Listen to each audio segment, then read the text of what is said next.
Season 6, Night at the Museum. We are going to be reading the Season 6 lore in this video. If you haven't seen the previous videos, we've done every single season until this one. Check in the description down below. And I just finally got the gallery cards for all of Season 6, so we can read it. Let's go over what we have so far. Well, I mean, just in general. We have One Night at the Museum, The True Monster, The Ballad of Wade Wilson, that one looks fun, The New Marauders, There and Back Again, Haze of Future Past, and Monsters Take Manhattan.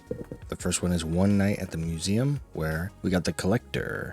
I should have expected this. When an elder of the universe such as I collects the rarest and most valuable items from across all known realities in one place, there are bound to be misguided fools who wish to get their hands on them.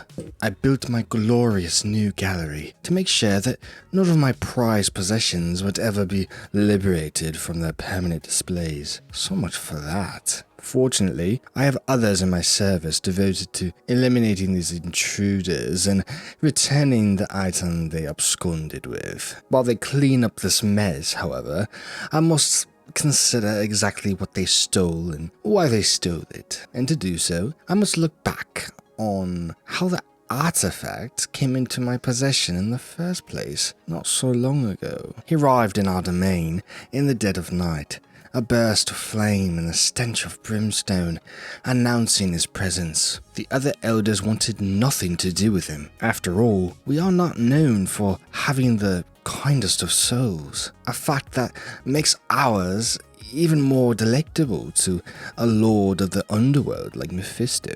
I welcomed our esteemed guest to my gallery with open arms, expecting that he came here to claim the soul of a specific creature residing within my vast menagerie. But as it turns out, his focus was actually on an unusual item in my private collection. This piece of fine art, built from a collection of precisely twisted brass pipes, was as old as the multiverse itself, but as lovely as it was, its purpose had long remained an enigma to me. Still, I was reluctant to part with it, unless Mephisto had something better to offer. As it turned out, he did indeed. Mephisto held out what seemed to be a simple piece of parchment. The paper itself had no value, but what was written on it instantly caught my attention. It was a deal for the soul of a Terran woman, a woman with a familiar surname, Von Doom. Knowing the chaos that Victor Von Doom had recently unleashed upon all realities, I felt it would be wise to have something in my possession that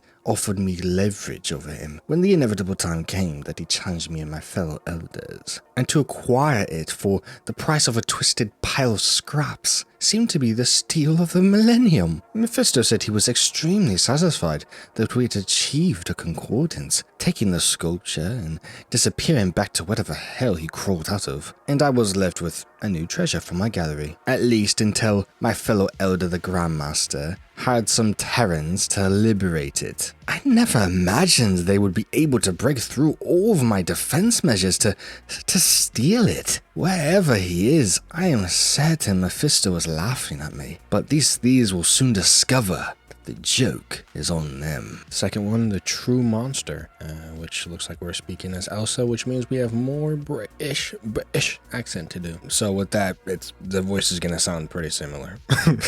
Here we go. What's a bloody mess you've gone and gotten yourself into, Elsa? When I signed up with the Collector, it was as a freelance monster hunter. The geezer wanted me to track down the nastiest of nasties to lock up in his fancy cosmic zoo. Seemed like an easy gig for a girl who'd spent the last chunk of her nigh immortal life traveling her collapsed timeline, fending off unspeakable horrors, and mapping out what was left of a broken world. But in all my years, living up to the Bloodstone family legacy, I've never seen anything quite like this. Sure, the Collector's menagerie was home to some of the creepiest crawlies that ever lived, but it was also full of normal folks, members of every species from every planet across time and space. The Collector may have been writing my paychecks, but I couldn't help but wonder if maybe the real monster was the man running the show. Questionable ethics aside, I had a job to do, and I wasn't alone. That might sound like a good thing, but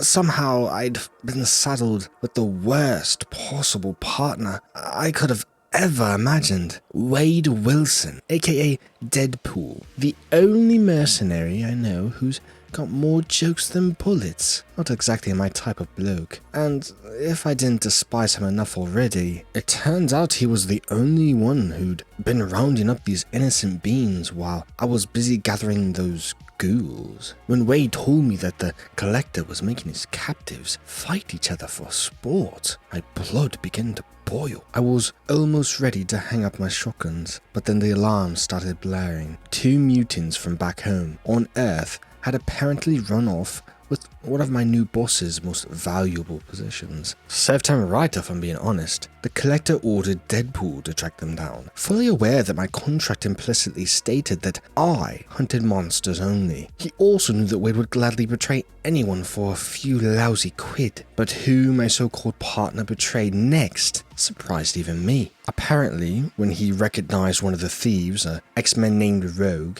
he switched sides without warning. I guess the two of them had formed an unexpectedly close bond over the years. I truly had no desire to learn the sordid details. To cover his friend's tracks, Poole started smashing display cases, releasing dangerous creatures to buy precious time for her to escape and to keep me off their trail. See, despite appearances to the contrary, Wade isn't stupid. He realized that the collector would find a loophole to send me after them. I may not have been willing to harm the mutants, but our boss could force me to retrieve the contract they stole. However, there were monsters running loose through his massive museum. Wade counted on the fact that the collector would want to minimize the damage to his gallery, and that I wouldn't let some innocent alien get eaten by a dinosaur or infected by a brood queen because I was chasing after some worthless scrap of paper. Clever lad. So here I am, locked, loaded, and risking my life again. Things are about to get real messy. All I can hope is that when this is all over, Deadpool is still here, and that I have one shell left for him. Well, that was Elsa in The True Monster. And as always, nobody likes Wade, just how it goes. We have the Ballad of Wade Wilson. The Ballad of Wade Wilson. This one is a little bit crazy. It's basically a song. I could just read this normally, but it's a song. So I either have to sing it or rap it. I'm gonna choose to rap it. So bear with me. I'm actually going to give it a little bit of effort. You know what I mean? So, let's get to it, I guess.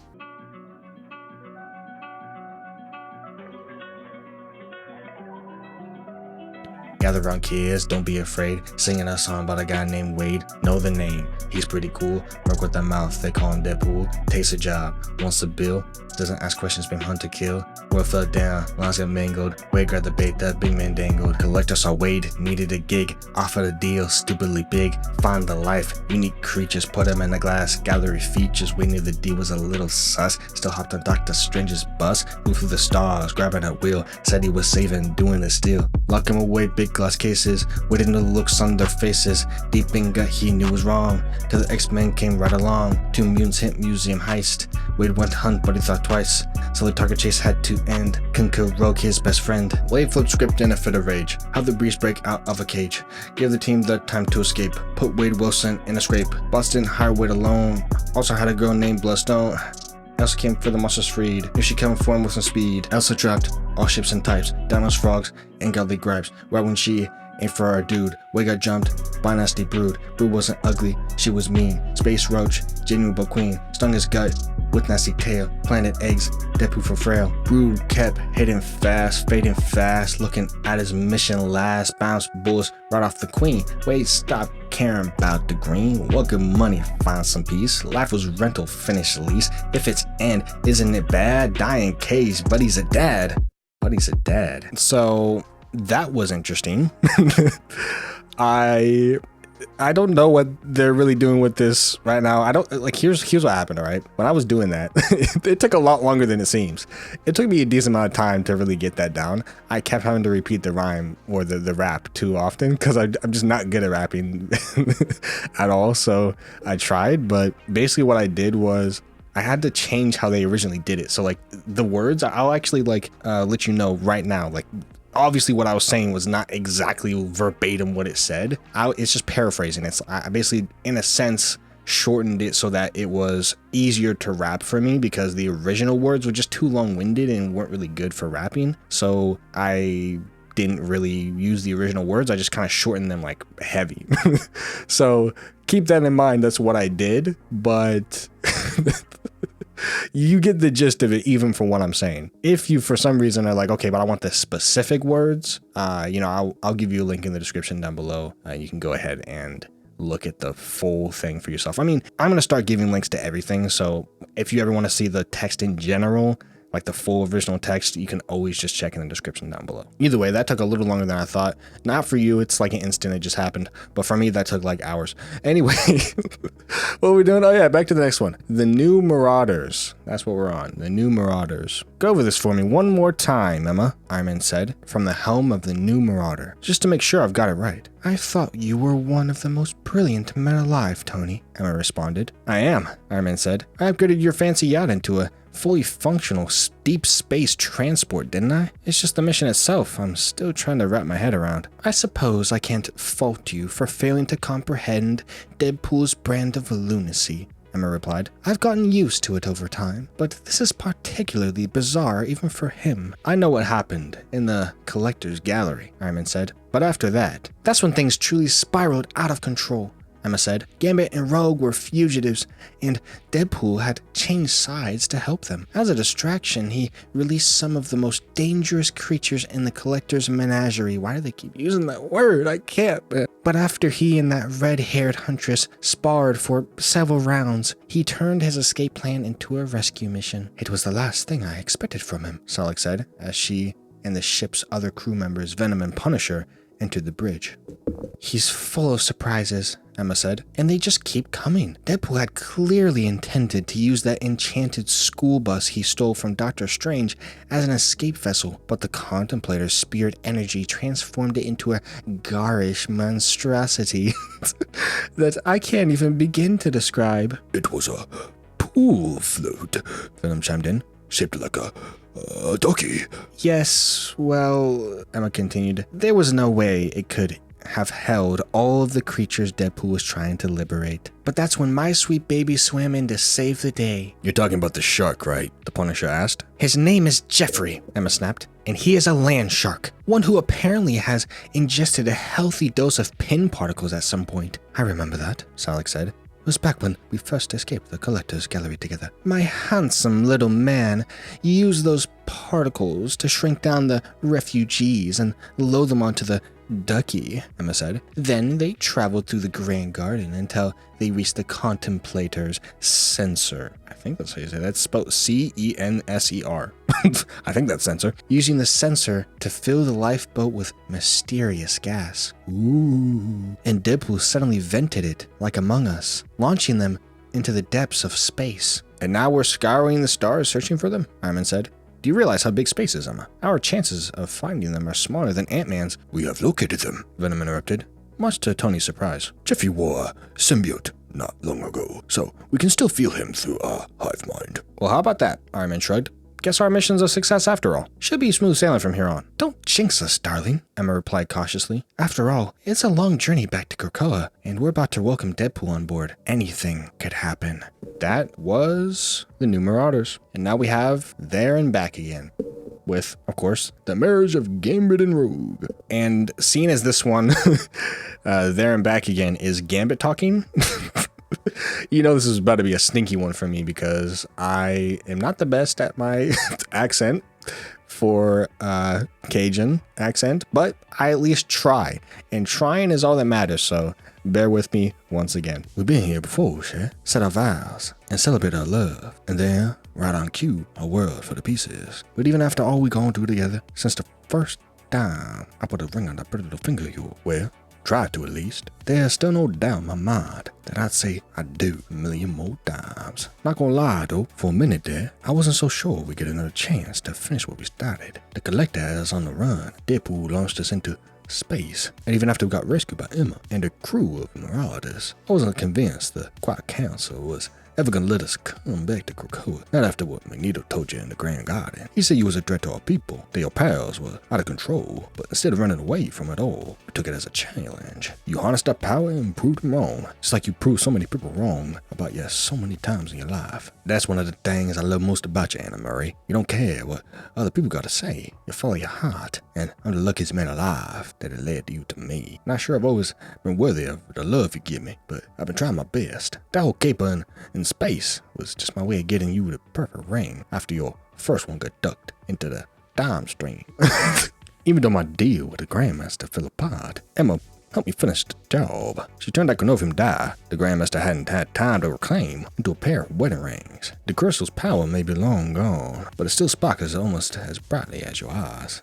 Hopefully it's enough to show you how much you Tim. It looks like the love we share may be inspiring others too. Just look at Stormy over there, finally opening up enough to give the Panther a chance. And, well, truth told, I don't know what's going on with Loki and Mantis, so I'm just gonna leave that one alone. Of course, there are those who didn't make it there to celebrate with us this time around. Folks like Scotty, who stood by us when this all started, but who ain't made it home yet. And while our honeymoon across the stars may ought to be over, that ain't gonna stop me from searching every corner of this here universe till all our friends are back safe and sound. Till then, let's raise a glass in their honor, cut the cake, and finally get our first official dance as a married couple before Deadpool's new pals up the dance floor to shreds. Even if the universe does fall apart again in the middle of it all, I ain't worried, cause I got you by my side, Madame LeBeau, now and forever. And that was there and back again with my horrible accent.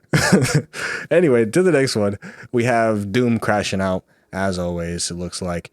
And we have Haze of Future Past. I get it, kind of like Days of Future Past. I get the vibe. But this is Haze of Future Past. Yeah. And this one is actually Rogue speaking. I do much prefer speaking as her rather than Gambit. It's a little bit easier. So, hey, either way, let's get into it. Every girl's got an idea in her head of her perfect wedding. Mine, well, it didn't go exactly as I hoped it would. At least not the first time around. So after our little honeymoon across the galaxy came to an end, me and Remy decided to renew our vows in front of all our friends, old and new. It ended up being the kind of ceremony I'd been dreaming of all these years. Honestly, I couldn't have been happier. Until I got back to our wedding suite, that is. Don't worry, Remy didn't do nothing wrong. This time, he'd been the perfect gentleman all night long. So, after I danced to a few too many of Dazzler's songs, I quietly excused myself and let my hubby keep the bomb temps rollering with our guests. I have no idea what that sentence means. She said, I let my hubby keep the bomb temps rollering with our guests.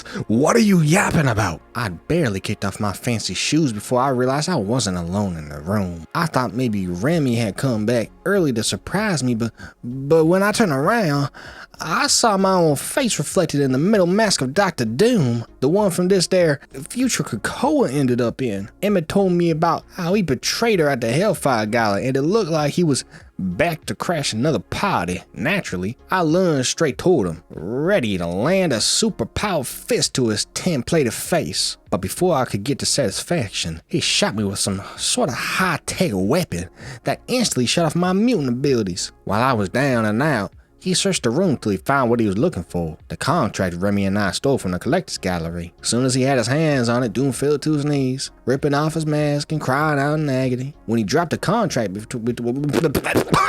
I apologize. When he dropped the contract between us, it was suddenly clear why he wanted it so bad. The name signed at the bottom, Cynthia Von Doom. I could feel the effects of his weapon wearing off. My mutant powers were coming back, and I only had a split second to act. So without even thinking, I took off my glove and touched the exposed skin on Doom's cheek. Never could have expected what came next. Usually when I touch someone, I'm flooded with every single memory from their past. But this Doom, he didn't have any. It's like his history was an empty void. His identity was a mystery even to myself. But he still knew deep in his bones that his contract was the key to unlocking his lost truth. I never felt anything quite like it. The total absence of self was overwhelming. I didn't realize I passed out till Remy burst into the room and woke me up. But then, Doom was long gone and the contract was gone with him. But the feeling stayed with me. And I've got the sneaking suspicion that, just like my wedding itself, this is the start of a whole new chapter. And now we have the last one. We got it. This one's called Monsters Take Manhattan. And finally, Wade is talking. Wow, what What a season, kids. Oh my. Who wants a quick recap? Because they were way too busy mastering my moves and didn't bother to read the other gallery cards. That's wrong, Deadpool. They're watching my video. They don't need to read the gallery cards. They're listening to me. Yeah, I thought so. Well, lucky for you, Uncle Wade is in a sharing mood. It all started with Gambit and Rogue on the run for stealing a contract from the Collector's Cosmic Museum, remember? I was sent to stop him, but I couldn't bring myself to hurt Anna Marie for any price. So instead, I switched things up and let loose all of the Collector's creepiest creatures. The big red dinosaur, the frog with the itty-bitty hammer, all of them. It was supposed to keep Elsa occupied, but when she eventually did catch up, she let me go anyway. After all, I was pregnant and vulnerable at the time. Guess she realized my heart was in the right place, even if my head wasn't. We escaped on an enchanted raft, got rescued from deep space by the crew of Emma Frost's flying yacht, and returned safely to Krakoa in time for a redo of Gambit and Rogue's wedding. And that was that. Everyone's got their happy endings. Except for the Collector's menagerie of monsters. Why do we say that word anyway? Including the baby brood. Baby brood spawned along the way. The less the details about that fiasco, the better. There are kids playing this game. I knew I couldn't call this mission a success until I found them a new place to call home. But where on earth could freaks of nature like them ever hope to fit into society? There was only one answer. Staten Island. But I couldn't just let them free to run amok in New York City's least respected borough, could I? I needed a plan. And that's when Elsa Bloodstone yanked me off the dance floor and suggested that I stay with my new pals to keep them in line. At first, I wasn't keen on the idea, seeing that I'm a hired mercenary who doesn't really do the whole pro bono thing, but I had a sudden change of heart when she told me if I ditched them the way I ditched Jeff back in the day. We don't mention that as well.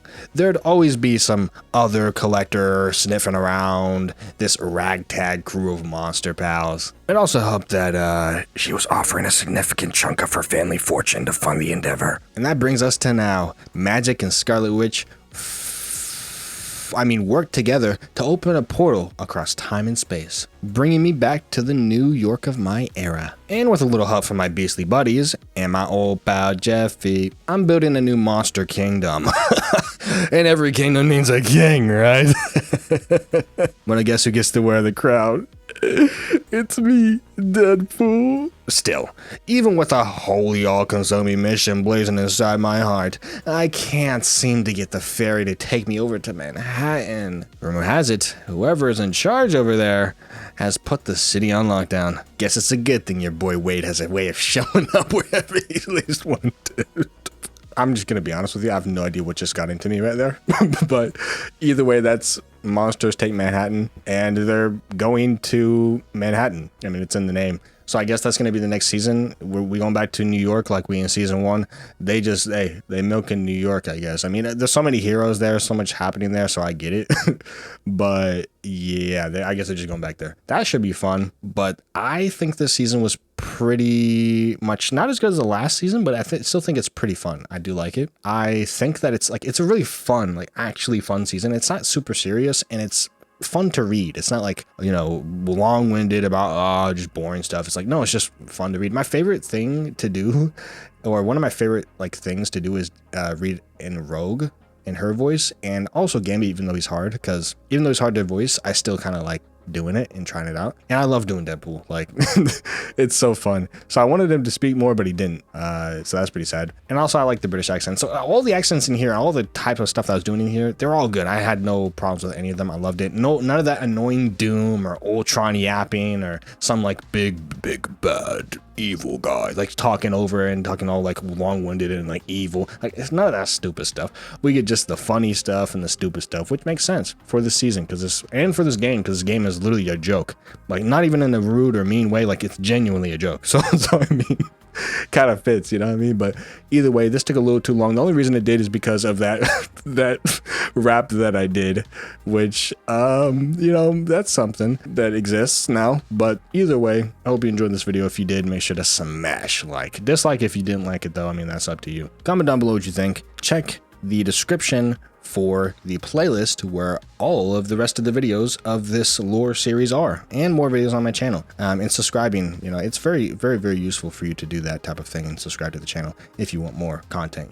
We do lots of stuff on this channel. So I know you're gonna enjoy it and stuff. It's gonna be nice for you to engage with that. But yeah, also yeah, a lot of these, especially that last one I just did. That last one I just did, I added in so many words, I took away words, I changed stuff, ad-libbed. Like it's not exactly verbatim what he said. Okay, I was doing my own version. So again, for any of these, if you want to see the full thing, you can go into the description. I got the links. If you for some reason don't have the gallery cards yourself, you know what I mean? Sure, you can just look at the description down below. Easy to look at. Just brings you to the wiki page. Just go look at it yourself. And yeah, let me know what you want to see next also. You know, this is a very long outro, but I really don't care. Anyway, go check the thing. Look at the video on the screen. I bet you it's great and stuff. Bet you it's a great video on the screen. You should probably click on it.